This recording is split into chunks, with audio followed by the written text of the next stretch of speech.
Florida. I'm saying that just to make sure everybody's still awake. It's obviously still about 95 degrees out there and feels like 110, but hey, better than snow, I think. But anyways, guys, we will get rocking and rolling.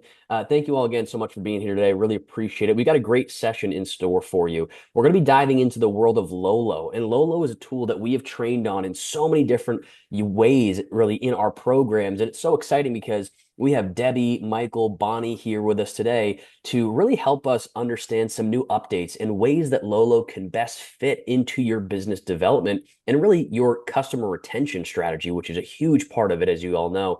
And then we've got a sneak peek about something to do with Ninja at the end. So make sure to stick around for that. But I want to again thank the LoLo team and welcome in Debbie, Bonnie, and Michael. Guys, thank you so much for being here today. Oh, it's my pleasure. Thanks for having us. This is exciting, and we're exciting to share the information. I know that Kai's has been a dedicated ninja company for a long, long time. And I will kind of do a little bit of the plot twist here in a second, but I'm quite familiar with Kai's from a past life, and we'll share a little bit more about that. So again, thank you everybody for being here and kind of jumping in. Today we're going to really focus on something we're called timing. If you don't, we could certainly bring it up. Spirit fluency. There you go. And really where this came out of is I once upon a time worked as a chief marketing officer for a brand, a brokerage brand that Kai's was very friendly with called Beverly Hanks up in Asheville, North Carolina before they were acquired about 5 or 6 years ago. And the reason that's relevant is that's where LoLo came from. So while I was the CMO at Beverly Hanks, we're trying to support our agents, make sure they had the right sphere tools. And I happened to bump into the founders of LoLo, and we kind of built the present version of it at Beverly Hanks, and then eventually brought it to the market. Now we're all across North America, including Canada.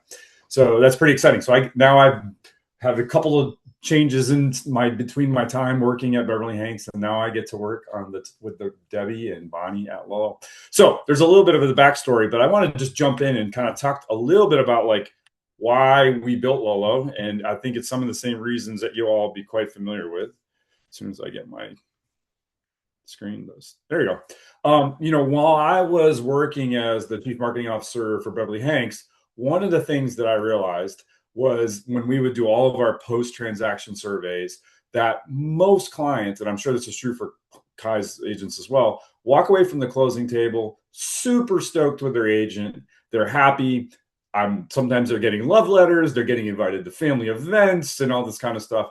And then what happens is less than 30% of them actually end up working with their realtor again. And so that always confounded me. I was like, how can that be? I mean, I would see the reviews, and I also ran all of our digital online leads. And then I would see them writing into our website looking for an agent 6, 7, 8 years later. And the reality is that's only gotten harder. And this information is confirmed across the industry. That despite agents' best efforts, that there's a couple of things just working against agents from the very beginning. And I kind of call this the intent action gap. And what I mean by this is 80%, sometimes higher, of clients will say, yeah, I absolutely love my agent. I will work with them again. I bet your testimonials and your reviews kind of reflect something similar. And then this kind of, when it comes time to do something about it, 6, 10, 12 years down the road, less than 30% of the time they do. And there's two things working against you all as agents, and they've only gotten harder. And what I mean by that is another part of the story was I once worked as a real estate agent. So back in the early 2000s, it was like people changed homes on average around 6 years. And so, it was still hard, but it was reasonable to try to stay in touch with the client for, over a 6-year period or whatever. And since the early 2000s, in the past 20 some odd years, it's embarrassing to say, that has grown to 12 years, right? So it's like over a decade now that agents have to stay in touch with their clients if they really want to kind of pursue this kind of repeat and referral kind of marketing strategy. And then on top of it, we all know that the typical homeowner owns a handful. I've seen all different numbers reported in the industry. I've never been actually able to verify this. So I just say a handful, somewhere around 9 are the number of agents that the typical homeowner will know. And so, something really unique happens when they leave that closing table that I mentioned earlier. They tell you they love you. Your contact information is in their phone, and they go on and do their normal kind of daily life, and you do yours with the confidence of knowing that you did an amazing job, and they're going to probably call you, which we know they don't. And the reason for that is they start interacting with these other realtors, right? And they meet them, they get into flow with them. That term's probably familiar with some of you. And that kind of relationship slowly erodes. So staying in touch or staying connected to this people is an incredibly important part of your marketing strategy. And what's interesting to me is that despite the fact that you did a great job and an attempt to stay and connected to them, they will usually interview one agent before they move on to their next transaction. And like we know, it's not always the same agent, and it's maybe sometimes not even the agent that did a really good job for them. So they make that decision really quickly too. So sometimes agents will say, "Well, I can time it. I'll be able to tell kind of when the right time is." But what we know from Ninja and the research that Larry Kendall did was they make that decision in less than 72 hours, and it's usually arbitrary. And what I mean by arbitrary, it is whoever they've been the most connected to, and they make that decision quick. So it can be really close to impossible to time. So at the end of the day, the thing I want everybody to leave with, I probably am preaching to the choir on this. It's difficult to stay in touch. I mentioned that once upon a time I worked as a real estate agent in the early 2000s. And in that 25-year period that I've been kind of familiar with it, I've also grown up in both my wife's family and my family all work in real estate. So I've actually been exposed to real estate for much longer than that. And I have watched how much harder and more complicated it is for agents to do their job. So on top of all the other things you have to do, from your purchase and sales and how much more sophisticated the marketing is, social media and things like that, it's just gotten increasingly more difficult. So what do agents try to do? They try to spend their way out of that problem, right? It's difficult to make connections or maintain those connections. So they try to spend their way out of it. And how do I know that? So I mentioned having a couple of different jobs since I left working as a CMO. And one of those jobs was working for a consulting firm that some of you may have heard of. I bet Stephen will. It's called T360. I worked for them for a number of years, and I got to do some original research while I was there. And what I mean by original research is I got to see inside more than 100 different brokerages, and I got to examine all their financial statements and really take a look at how both the brokerages and the agents generated their business. So I got to see the dirty underbelly. I got to see exactly where they spent their money, how the business was generated, and all that stuff. And over that time, I got to collect some information that I'll share with you. And because I'm kind of simple, I'm not a terribly complicated guy. So when I think about marketing for real estate, I really break it down into two buckets, right? So when I was doing this research, I'd be like, okay, if you really step back and think about it, agents either generate business from people they don't know, new leads, cold leads, or people they do know, right? Those are the two primary channels that happens. And if you see below on this chart here, if you're looking at my screen, you'll see on the left-hand side, obviously unknown is not always digital, right? It's digital advertising, social, but it also can be open houses and direct mail. So some very traditional things, right? And what I found by looking at all that research was, and by just think about your own business here, somewhere between 15 to 20% of an agent's business will be generated from people they don't know. And then when I looked at how the agent again and the brokerage spent their money trying to generate business, 85% of their marketing budgets were usually associated with generating business from people the agent doesn't know. And when I say 85%, I mean both money and time, right? So that's where they would spend the lion's share of their effort. So I'm going to just pause here for a second, see if there's any questions on that, and just give everybody a chance to reflect and see if that's true of your business. And if you think about it as during that pause, the kind of the flip side of that question or that statement, I bet most of you generate the lion's share of your business from people you already do know, right? And yet that is the area that our industry spends the least amount of resources on, right? So your business may even be higher than 65%, right? And these are kind of mushy numbers. I call them mushy because you have to kind of like assemble this. Every brokerage is a little different. Every agent handles their business differently. So I had to use some judgment to kind of get to these. But I bet when you think about your business right now, most of you will be 65%, if not higher, right? And then if you think about where you spend your time and effort, it's probably something disproportionate. So the whole thing in my mind is kind of upside down. We spend a lot of time and money generating a small amount of business from people we don't know, instead of focusing on the things generating business from people we do know. And how do I know that?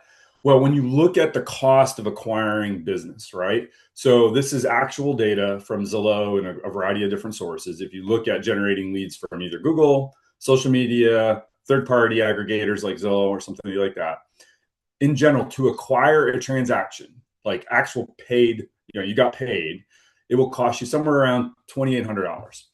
In a high end market, and I know I'm talking to a large area here of people spread out across Florida. If you're in Miami, this number is even higher. It's a more competitive market. It's more competitive for pay per click and things like that. So the number is even higher. And so that's a very expensive way to generate business. Now, I am never going to say that does not work. I am not arguing against generating business from people you don't know. I just go into it with kind of your eyes wide open and know where the business actually comes from. And then if you look at the other side of the funnel, people we do know, and people that we've interacted with, if you follow the ninja kind of selling system, they'll generally tell you it's between $2 and $3 per month to retain people you do know. And I want to just kind of make a mention there of that is both for repeat and referral business, right? So I tend to be sometimes I get grouped with being kind of data oriented. And so I'm going to share some more data with you here in a second, but I just want you to kind of keep these numbers in mind when I move to the next part of the presentation. Round it off, $2,800 to generate a transaction, get paid, generally $2 to $3 per month to generate the business. So in some of that research that I did, one of the questions I love to ask agents, and I have asked this of thousands of agents, okay, so thousands of agents that answered this question. If you know all of that, why do you not focus more on sphere marketing? Agents are smart people. They're like water. They like to follow the path of least resistance. So if you know that, then why don't you do it? And the answer, the overwhelming answer, is they are afraid of sounding salesy, right? And what's interesting about that is, if you follow Ninja again, you can tell I'm a big fan of Larry Kendall. He'll say that it means you don't feel like you're offering value, right? If we feel like it's salesy, it means we don't have confidence that we're offering value. And the other two reasons that kind of fall into category, and these are kind of similar, is no system and too busy, right? Meaning it's a time type thing, right? We don't quite have the tools to do that. So when we take a look at that first, that feels salesy, I would like to pose a question. And this is kind of like we're trying to solve the problem. It's maybe that we're not sending the right message at the right time.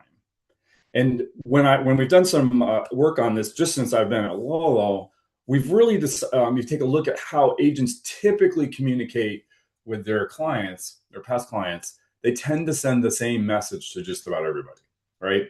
So we kind of take a little bit of a mass marketing strategy, and that's not a criticism. That's a reality of all the things that you have to deal with on a day-to-day basis, having a database full of probably a few hundred people, and really trying to figure out how to spend your time. So the way you kind of attempt to be efficient is by, putting some information out, but putting the same information out for everybody. And so when we're at LoLo and we're thinking about how to help agents be more successful with their sphere marketing, we suggest that maybe the way to address this question of feeling too salesy is to change the message that we send to the various people in our database.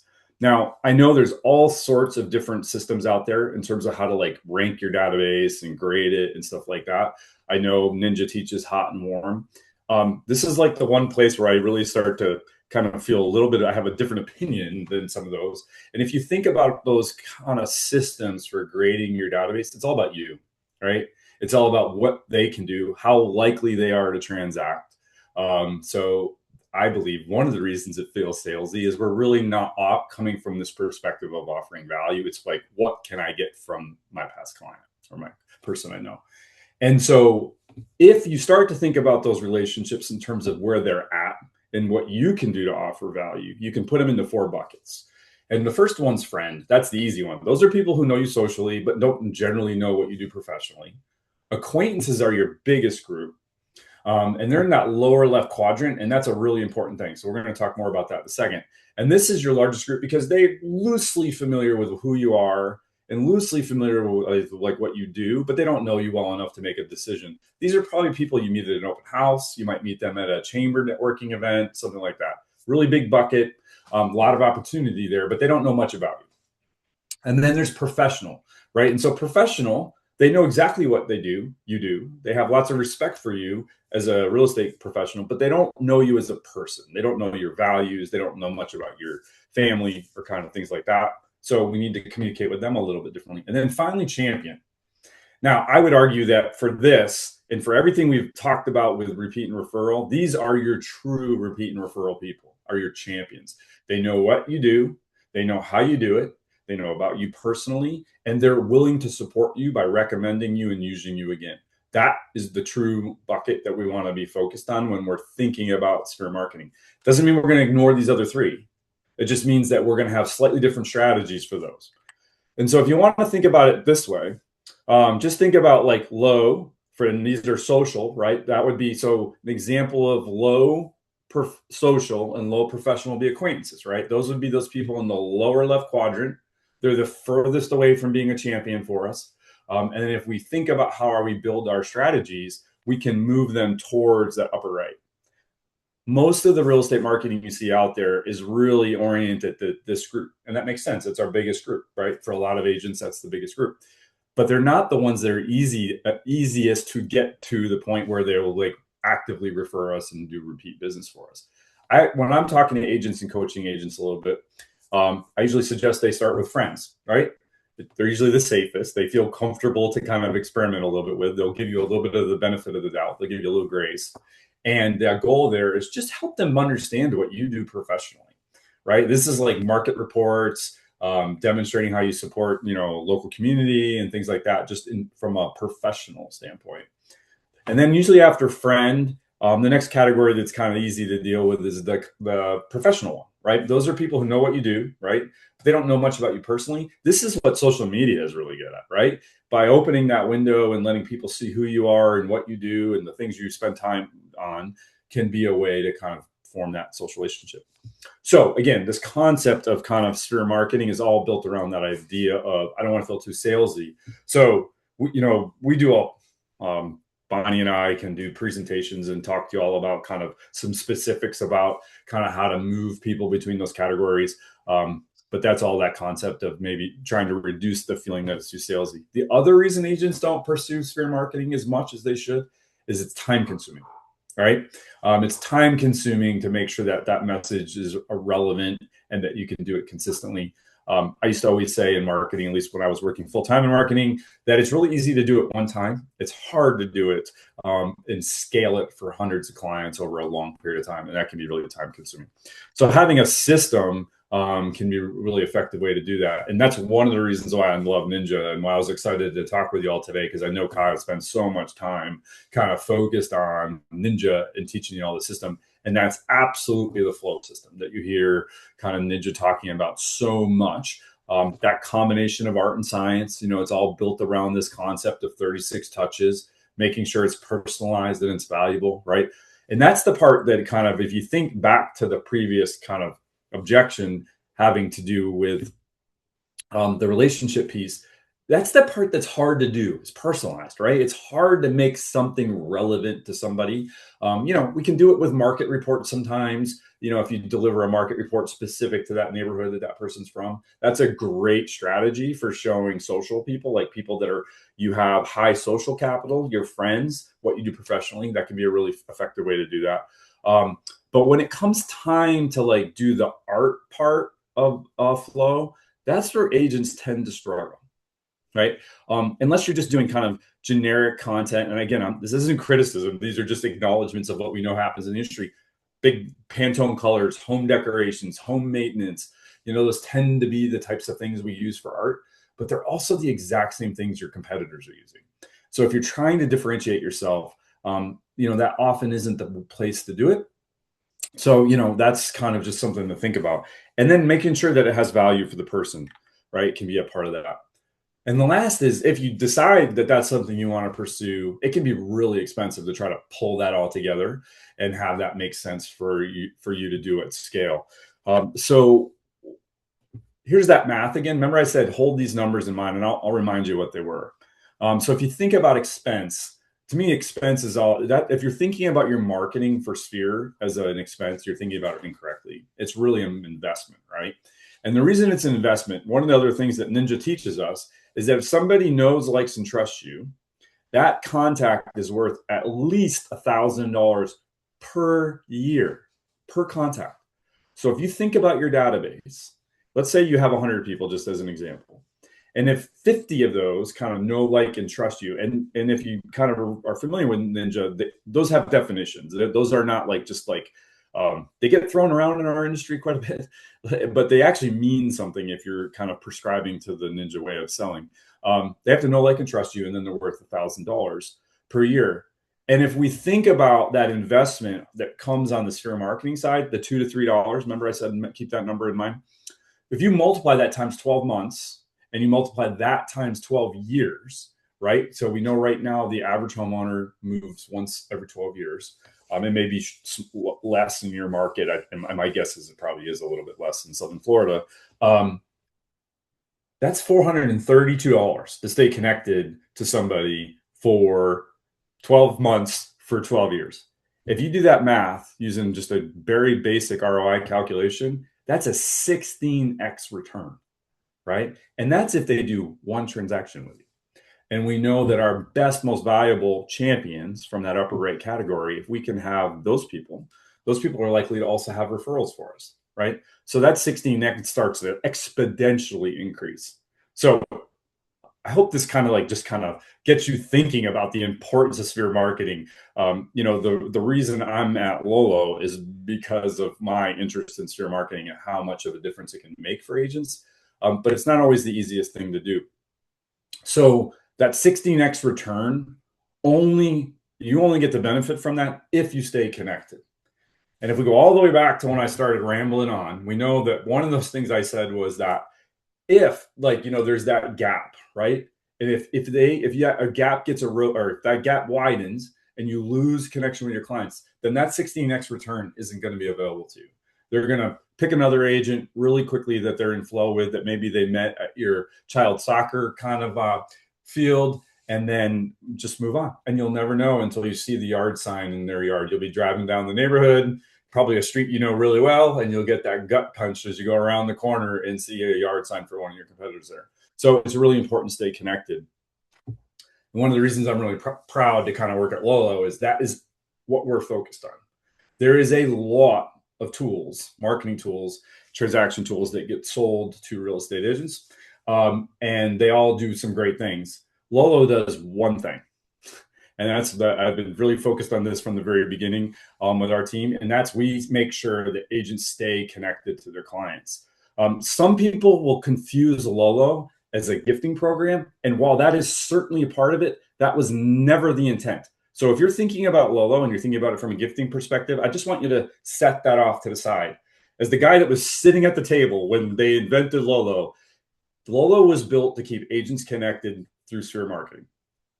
Full stop, right? Everything that came after, the gifting, the local merchants, all that stuff, those are all meant to make that happen. And how do we do that?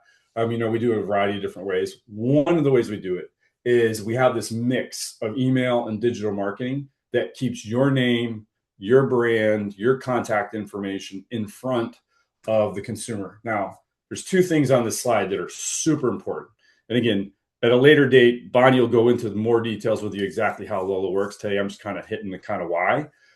These all reinforce one another. And the reason they reinforce one another is that every LoLo campaign is a new campaign starts every 30 days.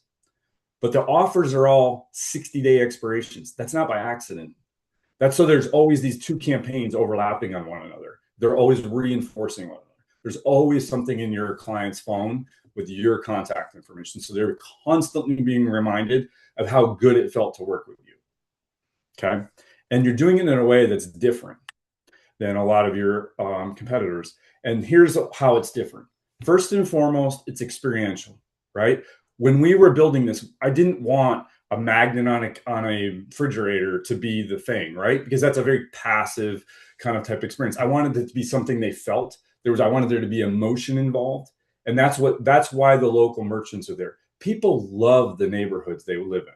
And they get very proud of those things. And especially the local businesses that kind of add that vibrant color.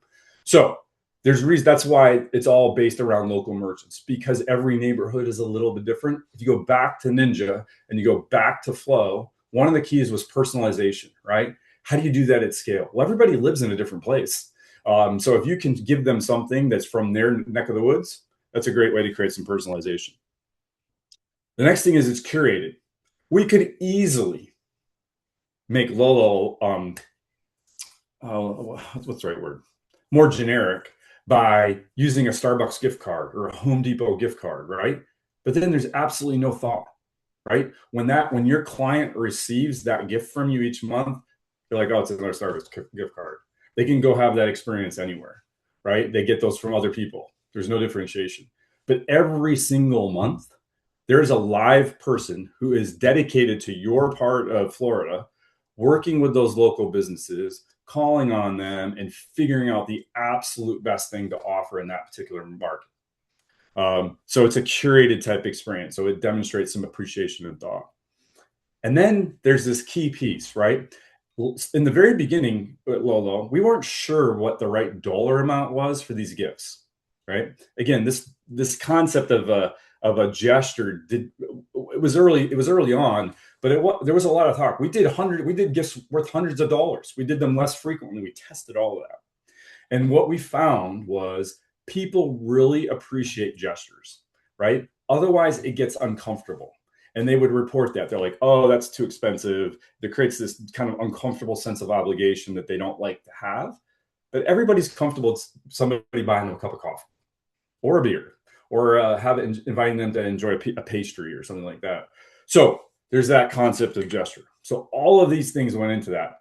And these are what you see now are some examples of some of the things that have already been offered in your market in Miami, right? These are your businesses. These are local. They're specific to you. They're things that people can't experience anywhere else. And it lets you just kind of get an idea of the types of gifts that are there. And remember, part of Flow is that they kind of have this sense that it's personalized and customized. I've kind of mentioned that a couple of times. One of the things that makes LoLo really different, if you're trying to differentiate yourself, it is one-to-one. Every agent wants exclusivity, right? Every agent I've ever worked with, like, yeah, if I'm going to send this direct mail thing, I want to make sure that I'm the only one that sends that. Well, that's almost impossible in the industry. However, LoLo does it.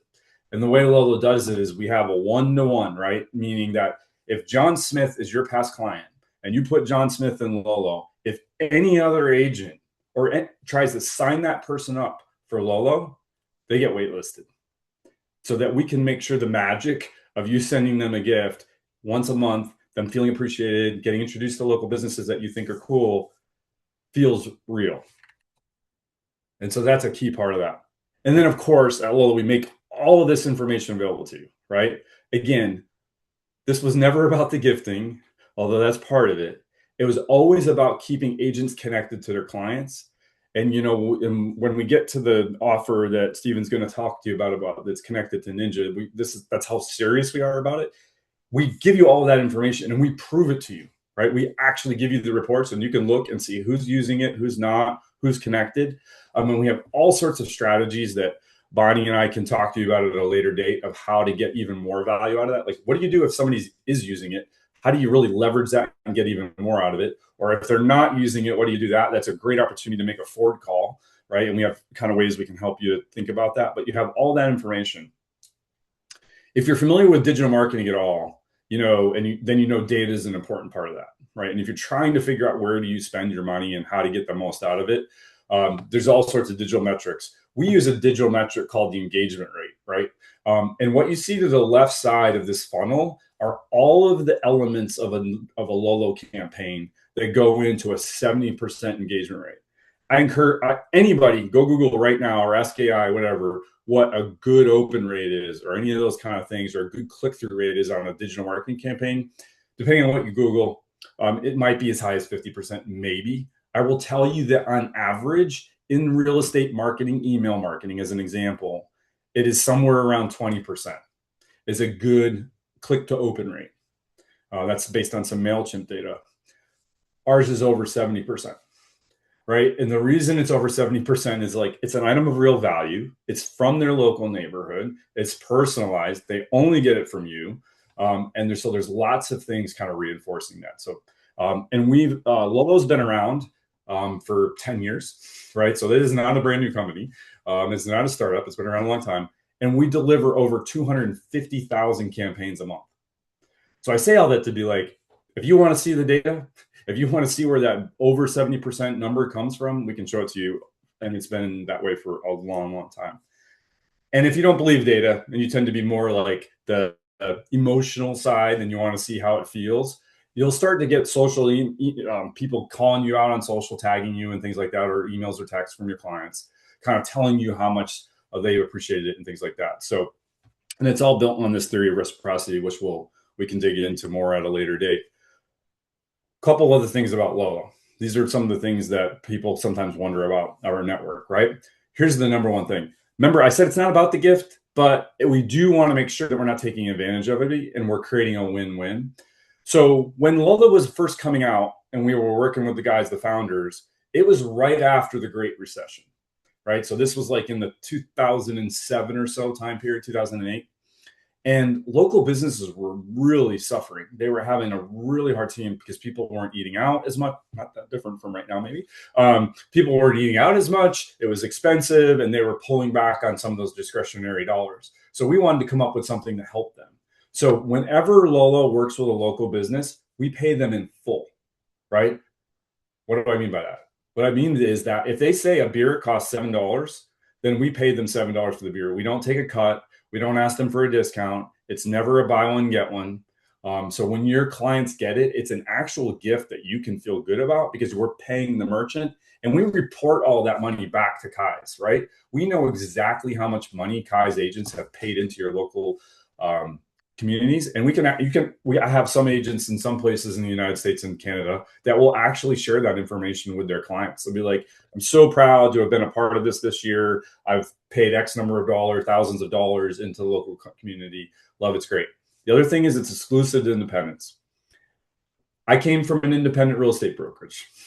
I have a soft spot for independent real estate brokerages. You all are an independent real estate brokerage. There is no better time with all these mega consolidation kind of things happening than to lean into that. LoLo is the perfect tool to use if you're going to want to be on brand and really reinforce the idea of being an independent, what that means.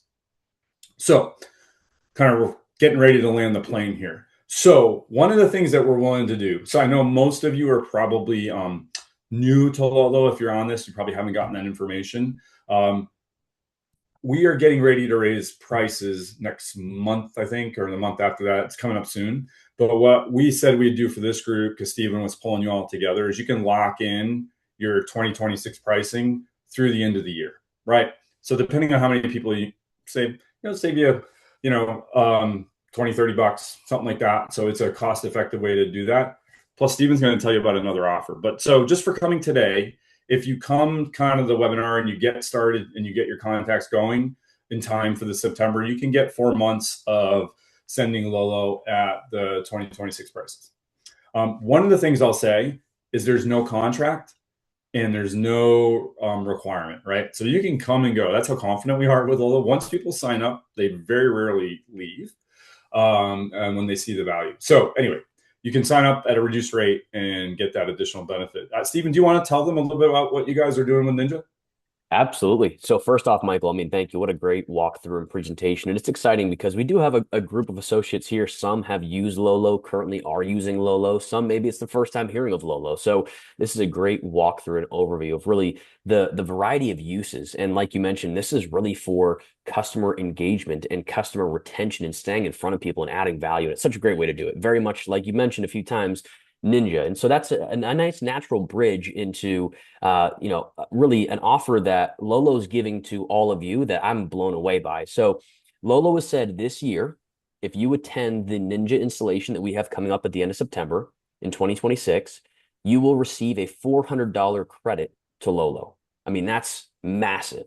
So if you simply attend Ninja, which is only a 3-day program this year with 12 weeks of accountability and implementation after, Lolo will provide you with a $400 credit because that is how committed they are to making sure that you learn at Ninja and then can actually apply and put people into flow and have different ways to actually stay in front of them and connect with them throughout the year and add value and stay top of mind. I mean, Michael was going over some really, really key data points earlier today showing that most real estate professionals never follow up with their customers or past customers. And so this is a way you can immediately do that. I mean, you're meeting the team, seeing and hearing from the team today. You know how responsive they are. You know how much they believe in this product as well. So, Michael, I mean, that's a massive offer that you guys are really extending to our associates. So thank you to the Lolo team for that.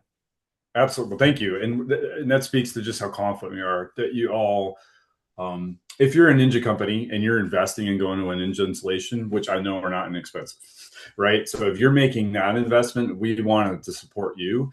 One of the things that you'll learn on day one, if you haven't heard it already, is about the importance of flow.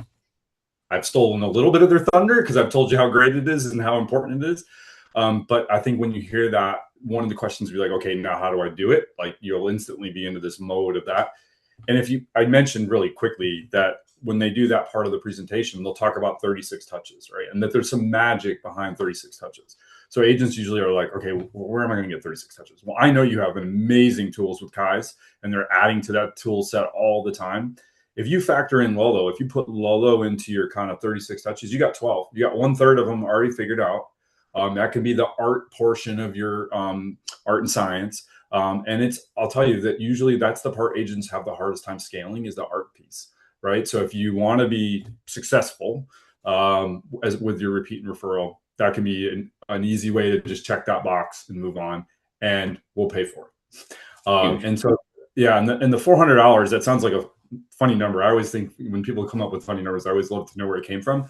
That essentially gives you the ability to send Lolo for free to 50 people for 6 months is essentially where that comes out to be. So take advantage of it. Try it. Again, there's no contract. It's not like it's $400 and then, you're locked into a 12-month contract or anything like that.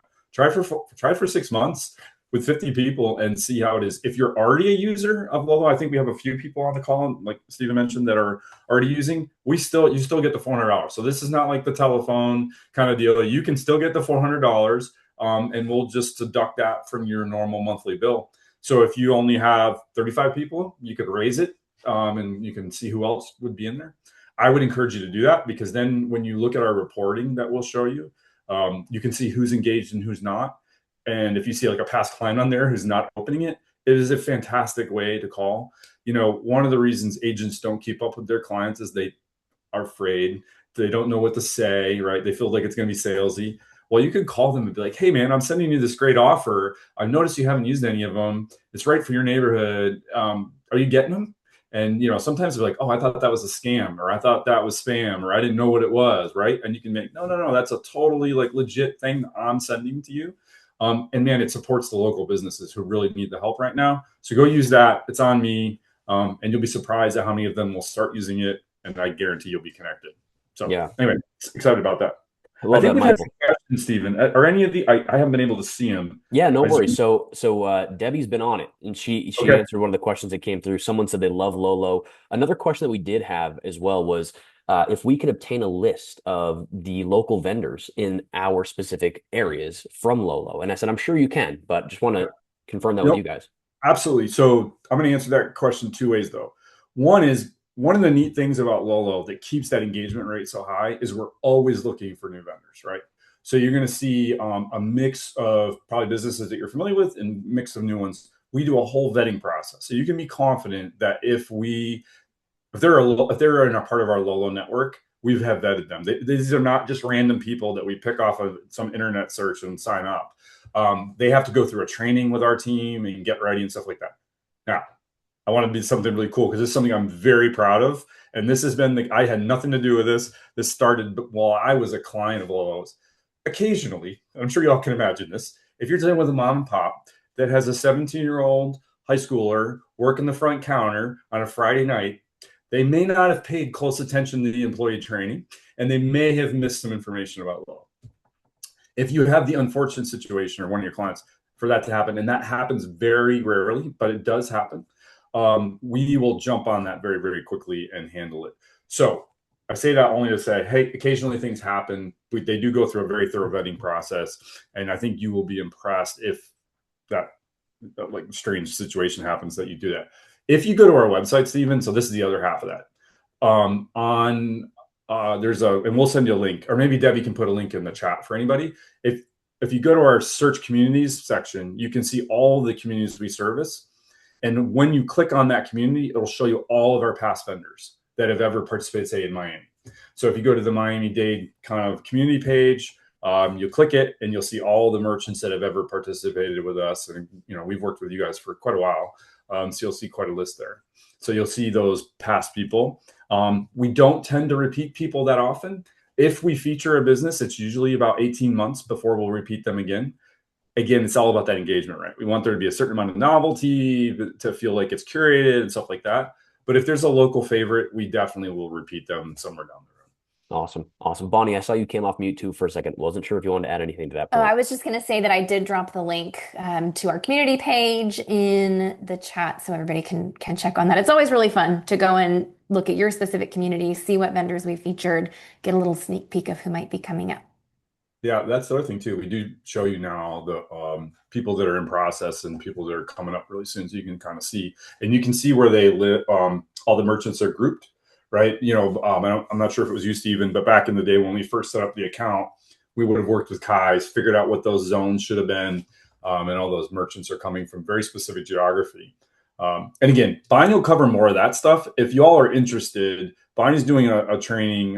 Bonnie, when's the training? Sorry, I drew a blank. It is next Wednesday, September 2nd at 11 a.m. Eastern. I'm going to drop a link in the chat to that as well, just so that you have the registration link. Yeah. Yep. And then like Michael, like you were saying, we are raising our prices in October. So currently your rate is $1.25 per contact each month. In October, it'll be $1.35 per contact each month. But if you join me next week for a little bit more in-depth tutorial session, we will be able to lock in that $1.25 rate for you for the rest of the year. Yeah, and that $1.25 rate will be what we use for your $400 credit too. So it makes your $400 credit go a little bit further too. So anyway, so the how-tos, don't worry about that part. Bonnie will do that part. So if you're interested, it's wicked easy, right? It's simple. It's like, and you can literally have a LoLo up and running in 10 or 15 minutes. So anyway, you come meet with Bonnie and she'll get you all set up and rolling. So I don't know if there's anything else, Stephen, that you wanted to cover. I'm happy to take any questions. If people have questions about Sphere Marketing, any of the stats I might have kind of quoted, if they want to know something more about that, or they want to talk about how this works with Ninja, I'm happy to answer those questions, or we can step away and give people a little bit of their time back. Yeah, thank you for that, Michael. Really appreciate it. As of now in the chat, you've answered all the questions, but I've got one for you guys. If you were to take LoLo and kind of boil everything you've trained us on into one final kind of golden nugget, a key takeaway that when associates think about LoLo, boom, this is what comes to mind, what would that be? Consistency, right? So my professional background before real estate has been all in marketing. And, one of the key pieces of kind of keeping something cemented in, there's a term in marketing called evoked set. It's a fancy term that makes you sound smart at parties. But what it is, basically, it means like if somebody asks somebody to recommend a real estate agent, it's who they would recommend, right? And usually people can remember 2 or 3 names. So if I said, hey, what's your favorite car company? You would kind of rattle off a couple car names. Same thing with real estate, right? I'm like, tell me about your 3 favorite kind of real estate companies, and hopefully Kai's would be number 1.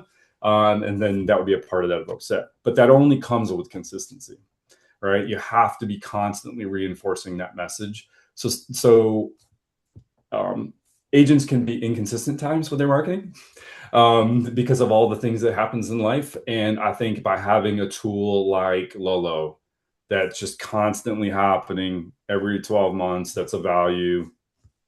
But at the end of the day, it's consistency. Yeah, love that. That's awesome. So consistency, guys. I mean, that's the name of the game, especially with customer retention, growing your business, staying omnipresent in the marketplace with so much noise out there today. Obviously, Lolo is the tool to really help you with that. And again, what an amazing offer to simply attend Ninja and receive a $400 credit, 6 months for 50 clients. I mean, you really can't beat that. I've never heard of that offer before, and I train on Lolo in our programs all the time. So really appreciate the Lolo team, just even creating that for us and offering that out to us and taking the time today to be with us here as the week kind of kicks off. And we got a few more weeks before Ninja. I think the timing is great and really appreciate that. And guys, for anybody watching and listening, either live or on the recording, if you have any questions about Lolo, feel free to reach out to me. I'll connect you with Michael, Bonnie, Debbie, and the whole team, and we'll make sure to get everything answered for you. But guys, thank you so much for being here. If you all could join me in a nice round of applause and a thank you for the Lolo team. You did an excellent job. Thank you guys so much. Really Yep, appreciate Thanks it. so much, Thank It's Stephen. great you. spending time with you. Thank you. Absolutely. Thanks, guys. Have a great week. Thanks, guys. Bye, Bye. everyone.